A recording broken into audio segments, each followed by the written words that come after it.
परम पिता परमेश्वर की कृपा से आज के भजन कीर्तन कार्यक्रम के आयोजक हैं श्री अमरवती पाठक एवं श्री सत्यपाल पाठक।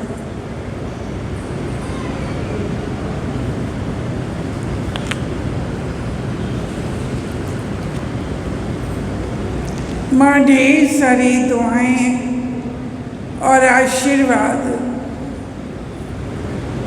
अमरवती पाठक और सत्यपाल पाठक के परिवार को देती हैं। आज का संदेश है, गुरु एक ऐसा व्यक्तित्व है जो ईश्वर का साक्षात्कार करा सकता है। गुरु ने ईश्वर की सत्ता को पहचाना है और उसका साक्षात्कार किया है। गुरु का अर्थ है अंधकार से प्रकाश की ओर ले जाने वाला। ये सृष्टि ईश्वर की एक अनुपम कृति है। संसार रंगमंच है। यहाँ पर व्यक्ति एक पात्र है जो संसार के रंगमंच पर अपना अभिनय प्रस्तुत करते हुए आँखों से ओझिल हो जाता है। इस प्रकार ये जीवन यात्रा चलती रहती है। ये जीवन यात्रा कब शुरू हुई और कहाँ तक चलेगी, इसका किसी को पता नहीं है। ये आज भी रहस्य का विषय है। महापुरुषों, ऋषियों और महात्माओं ने अपनी साधना द्वारा जो कुछ अनुभव किया उसे सबके समक्ष रखा। जीवन यात्रा का लक्ष्य क्या है और ये यात्रा को कैसे सुगम बनाया जाए, यहीं पर श्रेष्ठ गुरु की आवश्यकता होती है जो हमारा समुचित मार्गदर्शन कराता है। पुराने जमाने की बात है, किसी गुरु के पास एक युवक आया। आते ही उसने सवाल किया, मैंने गीता और रामायण का अध्ययन किया है, मैंने उन्हें कंठस्थ कर लिया है। इसके अलावा मैंने शास्त्रों का भी अध्ययन किया है और मैं उन पर प्रवचन कर सकता हूँ। ये सब मैंने खुद ही किया है। क्या फिर भी मुझे किसी गुरु की आवश्यकता है? गुरु जी मुस्कुराए और कहा, कुछ दिनों बाद इसका उत्तर दूंगा। युवक की समझ में कुछ नहीं आया। कि गुरु जी ने अभी क्यों नहीं जवाब दिया। कुछ दिनों बाद वो फिर आया। गुरु जी ने उसे एक लिफाफा देते हुए कहा, इसे तुम्हें पास के एक गांव में पहुंचाना है। वो गांव नदी के उस पार है। तुम्हें चिंता करने की ज़रूरत नहीं है। नदी तट पर तुम्हें नाव के साथ नाविक तैयार मिलेंगे। ये कहकर महात्मा जी ने वो लिफाफा युवक को थमा दिया। दूसरे दिन वो प्रातःकाल नदी के तट पर पहुंचा। वहाँ नाव तैयार थी। नाव में बैठते ही उसे ध्यान आया कि उसे गांव का रास्ता तो मालूम ही नहीं है, और उसने महात्मा जी से इसके बारे में पूछा भी नहीं। उसने नाविक से पूछा तो उसे भी मालूम नहीं था। वो युवक वास्तव में महात्मा जी के पास आया। उसने महात्मा जी से गांव तक पहुंचने का सबसे सुगम मार्ग जानना चाहा। तब संत ने कहा, यही तुम्हारे प्रश्न का उत्तर है। तुम्हारे पास साधन है, पर साध्य तक पहुंचने का मार्ग तुम्हें नहीं मालूम। तुम ये अच्छी तरह जानते हो कि तुम्हें जाना कहाँ है, मगर रास्ते का पता ना होने के कारण तुम बीच में ही ठिठके हो। इसलिए तुम्हें एक ऐसा मार्गदर्शक चाहिए जो उस रास्ते को जानता हो। ठीक उसी तरह जैसे तुमने शास्त्रों का अध्ययन तो कर लिया, पर उसकी गहराई में उतरने के लिए तुम्हें एक गुरु की आवश्यकता है। युवक को उसका उत्तर मिल गया और उसने संत से ज्ञान देने की प्रार्थना की, और संत ने उसे अपना शिष्य बना दिया। संसार में आने के बाद मनुष्य सांसारिक उलझनों में व्यस्त होकर परमात्मा को भूल जाता है। दैहिक, दैविक और भौतिक दुखों को झेलते हुए हर व्यक्ति के जीवन में एक ऐसा समय आता है जब वो सत्य को जानना चाहता है। यदि कभी पुनर्जन्म के सत्कर्म उदय हुए तो भावनाएं आध्यात्मिक होने लगती हैं। ऐसे में मनुष्य के अंतर मन में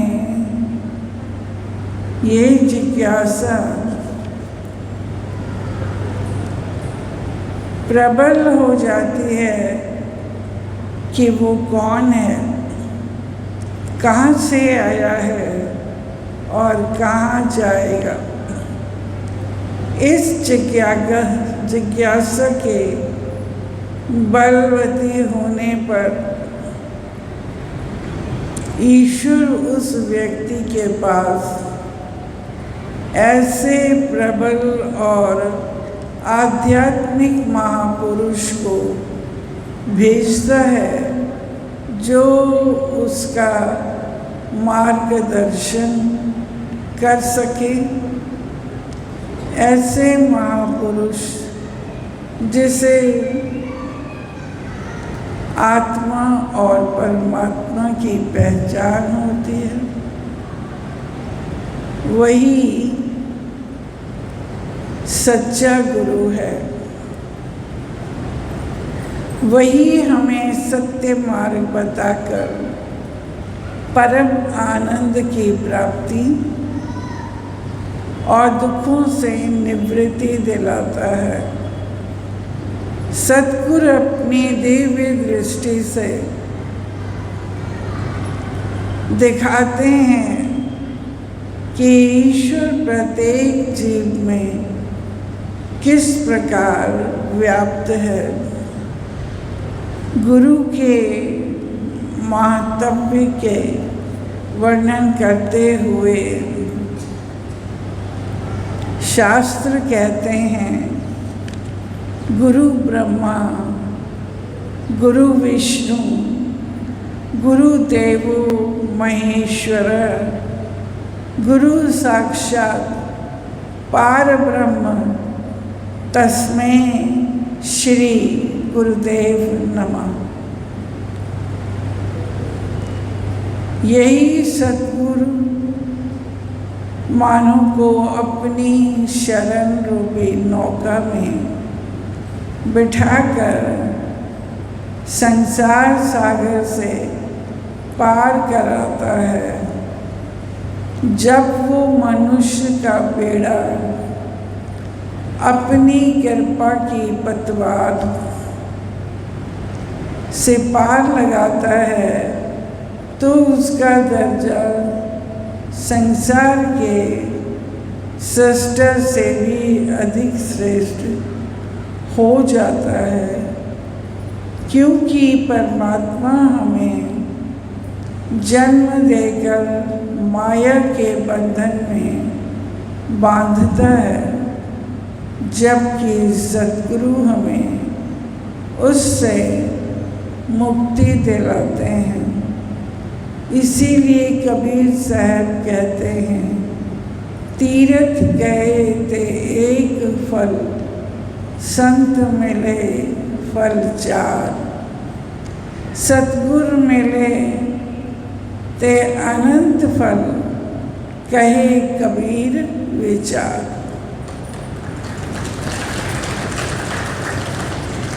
दूध के अंदर मक्खन घी होता है,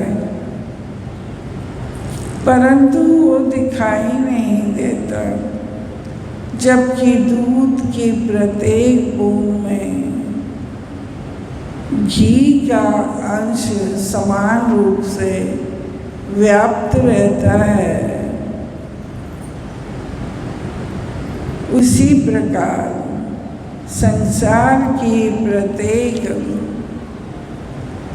वस्तु में परमात्मा विद्यमान है, लेकिन वो हमें दिखाई नहीं देता। सद्गुरु अपने शरणागत शिष्य को ही नहीं, प्राणी मात्र को संवारने सुधारने में लगे रहते हैं। यदि वो मिटाता है तो अज्ञानता को, अंधकार को और असत्य के भाव को। अज्ञान का अंधकार और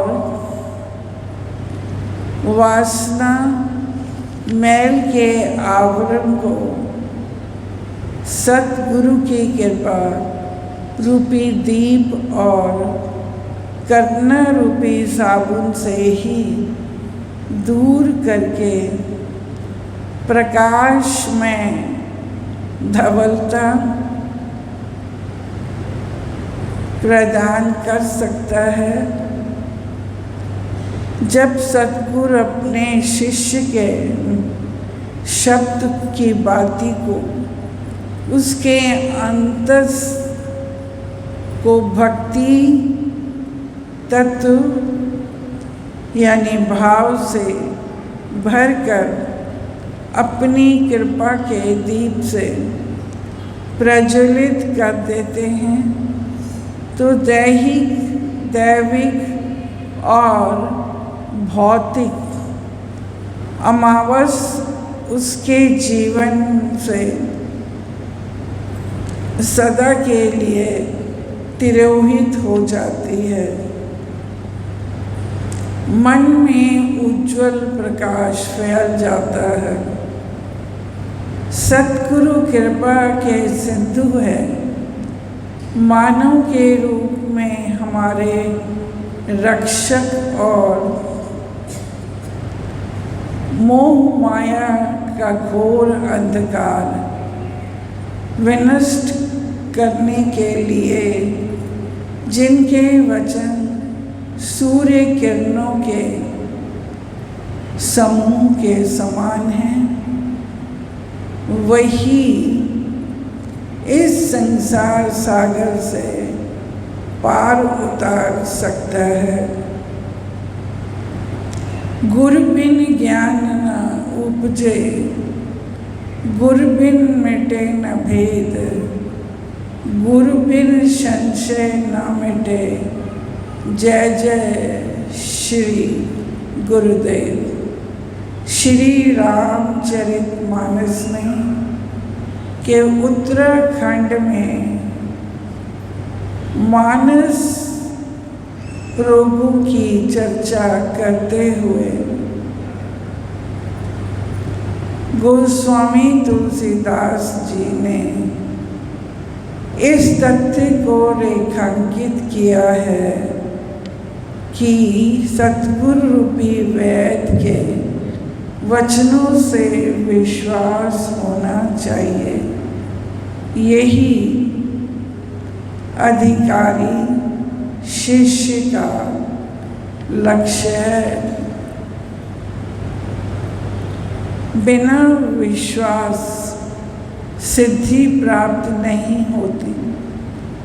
उपनिषदों में कहा गया है कि सतगुरु के प्राण शिष्यों में और शिष्यों के प्राण सतगुरु में बरसते हैं। शिष्य रोगी है तो सतगुरु चिकित्सक। जब शिष्य दैहिक, दैविक और भौतिक तापों से ग्रस्त हो जाता है तो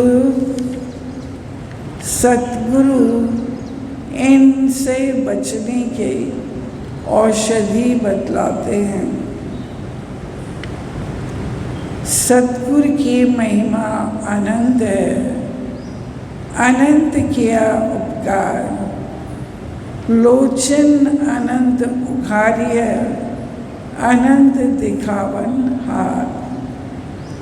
अनेक वर्षों के तप सहन करने के उपरांत जब किसी पत्थर में शक्ति आती है तब वो हीरा बनता है।